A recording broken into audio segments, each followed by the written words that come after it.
Bismillahirrahmanirrahim. Assalamualaikum warahmatullahi wabarakatuh. Alhamdulillah, segala puji bagi Allah yang telah mempertemukan kita dalam kisah-kisah penuh hikmah. Setiap cerita yang hadir di sini bukan sekadar hiburan, tetapi juga pelajaran dan renungan bagi kita semua. Sebelum kita mulai, yuk saling mengenal. Tulis di kolom komentar dari mana asalmu, biar kita tahu dari mana saja sahabat yang hadir hari ini. Siapa tahu ada yang satu kota. Jangan lupa untuk like, subscribe, dan nyalakan lonceng notifikasinya agar tidak ketinggalan kisah-kisah menarik lainnya. Semoga cerita ini bisa menjadi pelajaran berharga untuk kita semua. Bismillah, mari kita mulai.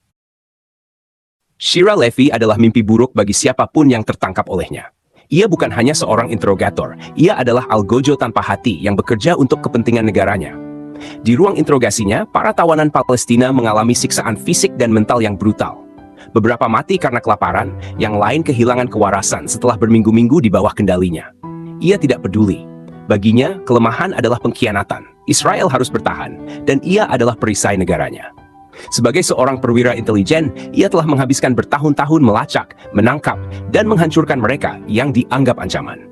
Ia adalah produk dari sistem yang tidak mengenal belas kasihan. Namun, di balik wajah dinginnya, ada masa lalu yang pahit. Shira masih bisa mengingat dengan jelas suara sirene yang meraung-raung di langit, menandakan bahaya yang datang.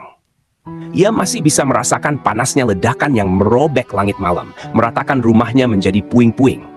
Ia masih bisa mendengar jeritan ibunya, suara yang kemudian lenyap di bawah reruntuhan. Ia selamat, tetapi keluarganya tidak. Ayahnya, ibunya, dan adik kecilnya, semuanya hancur dalam satu serangan roket yang berasal dari wilayah Gaza. Ia tidak pernah melupakan wajah-wajah orang-orang Palestina yang ditayangkan di televisi hari itu, merayakan serangan yang menewaskan keluarganya. Saat itulah kebenciannya lahir. Sejak kecil, ia dilatih untuk tidak pernah menunjukkan kelemahan. Ia tumbuh dalam lingkungan yang mengajarkan bahwa dunia ini terbagi antara mereka yang bertahan dan mereka yang hancur. Palestina adalah musuh. Mereka yang menentang Israel harus dilenyapkan. Ketika usianya cukup, ia masuk ke unit intelijen militer dan dengan cepat naik pangkat berkat kecerdasan serta keberaniannya. Ia menjadi terkenal di antara rekan-rekannya sebagai seseorang yang tidak pernah ragu dalam mengambil keputusan. Baginya, belas kasihan adalah kelemahan. Shira bukan hanya tentara biasa. Ia adalah bayangan yang menghantui para pejuang Palestina. Nama yang dibisikkan dengan ketakutan di antara mereka yang berani melawan. Ia menangkap mereka, menginterogasi mereka, dan memastikan mereka tidak pernah lagi mengangkat senjata. Namun, meskipun ia percaya pada misinya, ada sesuatu yang tidak bisa ia hilangkan. Rasa kosong yang semakin lama semakin membesar di dalam hatinya. Ia telah melihat begitu banyak orang yang menangis meminta belas kasihan, begitu banyak keluarga yang hancur karena keputusannya. Tapi ia selalu mengubur keraguan itu dalam-dalam. Israel harus bertahan, dan ia adalah perisainya. Itu adalah satu-satunya kebenaran yang ia percayai. Atau setidaknya, itulah yang ia yakini. Sampai suatu hari, segalanya berubah. Malam itu, udara di pangkalan militer Israel terasa lebih dingin dari biasanya. Shira Levy berdiri di menara pengawas, mengamati langit yang gelap tanpa bintang. Ia sudah terbiasa dengan ketegangan, dengan suara drone yang berputar di kejauhan, dengan laporan pergerakan musuh yang masuk ke telinganya setiap jam. Baginya, ini adalah rutinitas. Namun malam itu berbeda. Tiba-tiba, alarm berbunyi nyaring, memecah keheningan. Sebelum sempat bereaksi, ledakan besar mengguncang tanah di bawahnya. Asap hitam membubung dari gudang senjata di sisi barat pangkalan, diikuti suara jeritan dan bunyi tembakan yang bersahutan. Shira segera turun dari menara, berlari ke pusat komando. "Kita diserang! Iran meluncurkan rudal!" Suara seorang perwira terdengar di radio. Jantungnya berdegup kencang. Ini bukan serangan kecil dari kelompok bersenjata lokal. Ini adalah operasi besar-besaran. Rudal pertama sudah menghancurkan sebagian gudang amunisi, dan sebelum mereka bisa bereaksi, serangkaian ledakan lain menyusul. Shira berusaha tetap tenang. Ia meraih senjata dan mencoba mengatur pasukannya, tetapi serangan datang terlalu cepat. Sebagian besar komunikasi sudah terputus. Pasukan mereka tersebar dan musuh terus mendekat. Sebuah ledakan mengguncang tanah tak jauh dari tempatnya berdiri. Tubuhnya terpental ke belakang, dadanya terasa sesak oleh gelombang kejut. Ia menggigit bibir, memaksa dirinya untuk tetap sadar. Saat ia berusaha bangkit, suara tembakan menghujani pangkalan. Dari kejauhan, ia bisa melihat tentara Iran memasuki area pertahanan Israel, bergerak dengan kecepatan dan koordinasi yang luar biasa. Ini bukan serangan gerilya, ini adalah invasi. Shira meraih senjatanya dan mencoba menembak, tetapi sebelum ia bisa membidik dengan benar, sesuatu yang panas menembus bahunya. Rasa sakit yang tajam menjalar ke seluruh tubuhnya. Tangannya melemah, senjatanya terjatuh ke tanah. Ia tersungkur, darah merembes dari luka tembak di bahunya. Pandangannya mulai kabur, tetapi ia masih bisa melihat tentara Iran yang mendekat. Shira mencoba meraih pisau di ikat pinggangnya, tetapi tubuhnya tidak mau bekerja sama. Ia mendengar suara perintah dalam bahasa Persia, lalu merasakan tangan kasar mencengkeram lengannya, menyeretnya ke tempat yang lebih aman. Ia sudah bersiap menghadapi nasib terburuk. Ia tahu betul bagaimana Israel memperlakukan tawanan perang, dan ia mengira ia akan menerima hal yang sama, pukulan, siksaan, atau bahkan eksekusi di tempat. Namun, sesuatu yang tidak ia duga terjadi. Saat kesadarannya mulai memudar, ia mendengar suara seseorang berbicara padanya dengan nada tenang, bukan penuh kebencian. "Jangan takut, kau akan dirawat." Itu adalah kata-kata terakhir yang ia dengar sebelum semuanya berubah menjadi gelap. Rasa sakit di bahunya adalah hal pertama yang Shira rasakan ketika ia sadar. Kelopak matanya terasa berat, seolah ada beban yang menahannya untuk kembali ke dunia nyata. Bau obat-obatan menyengat hidungnya, bercampur dengan aroma logam darah yang masih mengering di kulitnya. Ia membuka mata perlahan. Langit-langit putih kusam menyambut pandangannya. Ia berada di sebuah ruangan kecil dengan dinding retak, tempat tidur besi berkarat, dan jendela tertutup teralis. Shira mencoba bergerak, tapi tubuhnya terasa kaku. Bahunya masih perih, tertutup perban yang sudah berubah warna. Lalu ia mendengar suara langkah kaki mendekat. Pintu terbuka, dan seorang pria berseragam masuk. Tentara Iran. Shira langsung menegang, bersiap untuk menghadapi interogasi atau siksaan. Namun, pria itu hanya menaruh nampan makanan di samping tempat tidurnya. "Makanlah," katanya singkat, lalu keluar tanpa mengatakan apa-apa lagi. Shira menatap makanan itu dengan curiga. Sepotong roti, semangkuk sup, dan segelas air. Tidak ada tanda-tanda racun, tidak ada ancaman tersembunyi. Mereka tidak menyiksanya, mereka tidak memukulnya. Mereka bahkan memberinya makanan. Ini bukan yang ia harapkan. Hari-hari berlalu, dan perlahan tubuhnya mulai pulih. Setiap hari, seorang petugas medis datang mengganti perbannya. Tidak ada penghinaan, tidak ada ejekan. Mereka memperlakukannya seperti manusia biasa, hal yang selama ini ia tolak untuk lakukan kepada tawanan Palestina. Rasa bingung mulai mengusik pikirannya. Mengapa mereka tidak membalas perlakuanku? Mengapa mereka tidak memperlakukan aku seperti musuh? Pertanyaan itu terus menghantuinya. Namun, Shira tahu ia tidak bisa tinggal di sini. Seberapapun anehnya perlakuan mereka, ia tetaplah tawanan. Ia harus kembali ke Israel. Ia harus bertahan, dan ia memiliki rencana. Malam itu, ketika penjagaan mulai longgar, Shira bergerak. Dengan tubuh yang masih lemah, ia menyelinap keluar dari ruangan, memanfaatkan celah dalam patroli. Ia tidak bisa menggunakan kekerasan, ia masih terlalu lemah untuk melawan. Dengan kecerdasannya, ia memanfaatkan jalur pembuangan, merayap di antara bayangan, dan akhirnya berhasil keluar dari kompleks tahanan. Udara malam terasa menusuk kulitnya saat ia berlari, jantungnya berpacu dengan waktu. Ia tidak tahu kemana harus pergi, hanya satu tujuannya, keluar dari wilayah musuh. Namun, dalam kekacauan pelariannya, ia membuat kesalahan fatal. Ia salah arah. Alih-alih menuju perbatasan Israel, ia justru berlari ke arah selatan, menuju Gaza. Ketika akhirnya tubuhnya ambruk ke tanah berpasir, napasnya tersengal.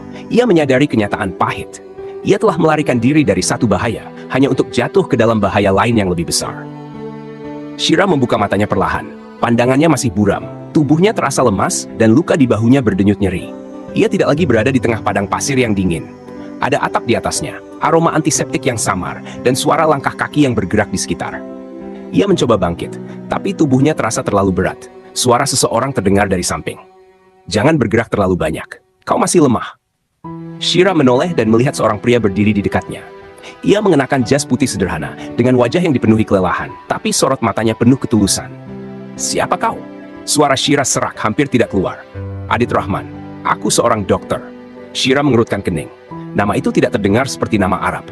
Dari mana pria ini berasal? Seolah membaca pikirannya, Adit melanjutkan. "Aku dari Indonesia. Aku di sini sebagai relawan." Shira menelan ludah. Jadi ia bukan ditangkap oleh pejuang Palestina? Adit mengambil segelas air dan memberikannya pada Shira. "Minumlah, kau mengalami dehidrasi parah." Shira ragu sejenak, tapi tubuhnya lebih membutuhkan air daripada pikirannya yang curiga. Ia menerima gelas itu dan meneguk isinya dengan hati-hati. "Aku menemukanmu terkapar di dekat perbatasan. Kau beruntung aku menemukannya lebih dulu sebelum yang lain." Shira menatapnya tajam. "Yang lain?" Adit tidak langsung menjawab. Ia hanya menatapnya dengan ekspresi yang sulit dibaca. Shira tahu apa maksudnya. Jika warga Palestina menemukan dirinya lebih dulu, ia mungkin tidak akan selamat. Ia menunduk, menyadari betapa berbahayanya posisinya saat ini. Ia berada di tempat yang penuh dengan orang-orang yang mungkin membencinya. Jika identitasnya terbongkar, ia pasti akan mati. "Aku harus pergi dari sini," gumamnya pelan. Adit menghela napas. "Dengan kondisimu sekarang, Kau bahkan tidak bisa berjalan dengan benar. Shira mengepalkan tangannya, frustrasi dengan kelemahan tubuhnya sendiri. Dengar, lanjut Adit, aku tidak tahu siapa kau sebenarnya. Tapi aku melihat seseorang yang terluka dan membutuhkan bantuan. Jadi aku menolongmu. Jika kau ingin tetap hidup, kau harus mendengarkanku. Shira menatapnya curiga. Apa yang kau inginkan dariku? Adit menggeleng. Aku tidak menginginkan apapun, tapi jika kau ingin tetap aman, kau harus menyamar. Shira mengerutkan kening. Menyamar? Adit berdiri dan berjalan menuju sebuah lemari kecil, mengambil sepotong pakaian panjang dan sebuah jilbab berwarna krem. Pakailah ini. Dengan begini, orang-orang akan mengira kau seorang relawan seperti yang lain. Shira menatap pakaian itu dengan perasaan campur aduk. Ia, seorang tentara Israel, mengenakan pakaian seorang muslimah, tapi ia tidak punya pilihan. Dengan tangan gemetar, ia menerima pakaian itu. Hari itu, Shira Levi menghilang. Yang ada hanya seorang wanita tanpa identitas, bersembunyi di antara mereka yang dulu dianggap musuh. Hari-hari berlalu, dan Shira mulai terbiasa dengan lingkungan barunya. Pusat medis darurat tempat Adit bekerja tidak besar, tetapi selalu penuh dengan pasien. Anak-anak dengan luka akibat serangan udara, ibu-ibu yang menangisi suami mereka, pria tua yang kehilangan rumah mereka dalam sekejap mata. Shira tidak pernah melihat perang dari sudut pandang ini. Di Israel, ia selalu diajarkan bahwa Palestina adalah musuh, bahwa mereka yang berada di Gaza adalah ancaman bagi negaranya. Tetapi di sini, di antara darah dan air mata, ia melihat sesuatu yang berbeda. Mereka bukan prajurit bersenjata. Mereka bukan teroris. Mereka adalah manusia. Orang-orang yang kehilangan keluarga, yang hanya ingin hidup dengan damai tetapi tidak pernah diberi kesempatan. Dan yang paling mengejutkannya adalah bagaimana mereka masih bisa tersenyum. Setiap hari, Adit bekerja tanpa lelah. Ia bukan hanya seorang dokter, tetapi juga seorang pendengar bagi mereka yang putus asa. Ia menghibur anak-anak dengan cerita-cerita ringan, membantu para ibu yang berduka, dan tidak pernah menunjukkan kemarahan, bahkan ketika situasi di sekelilingnya begitu kacau. Shira tidak bisa memahami itu. Suatu malam saat ia duduk di luar tenda pusat medis, Adit datang dan duduk di sampingnya. "Apa yang kau pikirkan?" Tanyanya sambil menyeruput secangkir teh hangat. Shira menatap ke kejauhan, ke langit yang penuh bintang. Sesuatu yang jarang bisa ia lihat di Israel, karena polusi cahaya kota. "Aku tidak mengerti bagaimana kalian bisa bertahan di sini," katanya pelan. "Setiap hari kalian melihat kematian, kehilangan, penderitaan, tapi kalian tetap bertahan." Adit tersenyum kecil. "Kami bertahan bukan karena kami kuat, tetapi karena kami percaya." Shira mengerutkan kening. "Percaya? Percaya pada apa?" "Pada Tuhan, pada kebaikan, pada harapan bahwa meskipun dunia ini kejam, kita masih bisa memilih untuk menjadi manusia yang lebih baik." Shira terdiam. Ia telah menghabiskan seluruh hidupnya untuk percaya bahwa satu-satunya cara untuk bertahan adalah dengan menjadi lebih kuat daripada musuhnya. Tetapi di sini, orang-orang bertahan dengan cara yang berbeda, dengan harapan bukan dengan kebencian. Malam itu, ia sulit tidur. Pikirannya terus dipenuhi oleh kata-kata Adit, oleh wajah-wajah para pengungsi yang masih bisa tersenyum meskipun dunia mereka telah hancur. Shira merasa dirinya berubah. Hari demi hari, ia melihat penderitaan di Gaza dengan mata kepalanya sendiri. Ia membantu mengangkat korban luka, membersihkan darah dari lantai pusat medis, dan melihat anak-anak yang kehilangan kaki mereka karena serangan udara. Ia mulai memahami sesuatu yang dulu tidak pernah ia sadari. Ia telah menjadi bagian dari sistem yang menciptakan semua ini. Namun, ia masih takut untuk mengakui kebenaran itu. Setiap malam, diam-diam ia membaca Al-Quran yang ditemukan di pusat medis. Ia tidak mengerti semuanya, tetapi ada sesuatu dalam kata-kata itu yang menggetarkan hatinya. Tetapi kedamaian itu tidak bertahan lama. Suatu hari, saat ia sedang membawakan air untuk seorang pasien, seorang pengungsi tua menatapnya tajam, seolah-olah sedang berusaha mengingat sesuatu. Lalu wajahnya menegang. "Kau, aku mengenalimu." Shira membeku. "Kau Shira Levi. Kau yang menangkap suamiku 3 tahun lalu. Kau Algojo dari Israel." Ruangan tiba-tiba terasa hening. Semua orang menoleh ke arah mereka. Tatapan yang dulu penuh kepercayaan kini berubah menjadi kecurigaan dan kemarahan. Adit yang baru saja masuk ruangan melihat situasi itu dan segera berdiri di antara Shira dan orang-orang yang mulai bergerak mendekat. "Dia bukan musuh," kata Adit tegas. "Dia telah berubah." "Tidak mungkin. Dia pembunuh. Dia telah menyiksa banyak orang Palestina. Kita tidak bisa membiarkan dia tetap di sini." Kata-kata itu seperti pisau yang menusuk dada Shira. Ia ingin membela diri, tetapi bagaimana mungkin? Mereka benar. Ia memang dulu adalah musuh mereka. Tangan-tangan mulai mengepal, beberapa orang mulai berteriak. Situasi semakin tegang. Adit mengangkat tangannya. "Jika kalian ingin menyakitinya, kalian harus melewatiku dulu." Orang-orang terdiam. Adit adalah satu-satunya dokter yang mereka miliki. Ia telah menyelamatkan ratusan nyawa di kamp ini. Tidak ada yang berani melawannya, tetapi tatapan curiga masih ada. Kau bertanggung jawab atas dia, Adit, kata salah satu pria tua akhirnya. Tapi jika dia mengkhianati kita, itu kesalahanmu. Adit mengangguk. Orang-orang perlahan pergi. Kini setiap langkah Shira diawasi, setiap gerakannya dicurigai. Dan malam itu, ia mengambil keputusan terbesar dalam hidupnya. Ia pergi menemui Adit yang sedang duduk di bawah langit malam.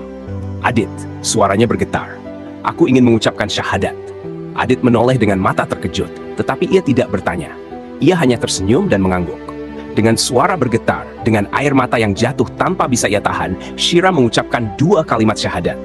Dan untuk pertama kalinya dalam hidupnya, ia merasa ringan, seolah-olah semua beban yang selama ini menghancurkannya mulai menghilang. Malam itu, Shira tidak bisa tidur. Sejak mengucapkan syahadat, banyak hal memenuhi pikirannya. Ia tahu bahwa keputusannya akan mengubah seluruh hidupnya. Ia telah meninggalkan identitas lamanya, tetapi apakah dunia akan membiarkannya menjalani hidup yang baru? Di luar tenda, angin malam Gaza bertiup lembut. Di kejauhan suara tembakan terdengar samar, mengingatkan bahwa kedamaian di tempat ini hanyalah ilusi yang bisa hancur kapan saja. Saat itu, Adit duduk di dekatnya, diam-diam mengamati wajahnya yang terlihat resah. "Kau menyesal?" tanyanya pelan. Shira menggeleng. "Tidak, hanya saja, aku takut." Adit tersenyum kecil. "Takut pada apa?" Shira menatap tangannya sendiri. "Takut bahwa dunia tidak akan pernah menerimaku. Aku bukan lagi bagian dari Israel, tetapi apakah aku juga benar-benar diterima di sini?" Adit terdiam sejenak sebelum akhirnya berkata dengan lembut, "Diterima atau tidak, itu bukan yang terpenting. Yang terpenting adalah siapa dirimu sekarang, bukan siapa dirimu dulu." Kata-kata itu menghangatkan hati Shira. Untuk pertama kalinya, seseorang melihatnya bukan sebagai algojo, bukan sebagai pengkhianat, tetapi sebagai manusia yang sedang mencari jalannya. Kemudian, dengan suara pelan, Adit berkata, "Shira, maukah kau menikah denganku?" Shira terkejut. Ia menatap Adit dengan mata lebar, mencari tanda bahwa pria itu sedang bercanda. Tapi tidak ada. Yang ada hanya ketulusan dalam tatapan pria itu. "Kenapa?" tanyanya hampir berbisik. Adit tersenyum. "Karena aku ingin melindungimu. Karena aku ingin kau tahu bahwa kau tidak sendirian. Dan karena aku mencintaimu." Jantung Shira berdetak lebih cepat. Cinta? Ia bahkan tidak pernah membayangkan bahwa seseorang bisa mencintainya setelah semua yang telah ia lakukan. "Tapi, aku tidak pantas untukmu." Adit menggeleng. Siapa yang bisa menentukan pantas atau tidak? Jika Allah bisa membukakan pintu hidayah untukmu, siapa aku untuk menutupnya? Air mata menggenang di mata Shira. Untuk pertama kalinya, ia merasa benar-benar diterima. Dengan suara lirih ia berkata, "Iya, aku mau menikah denganmu."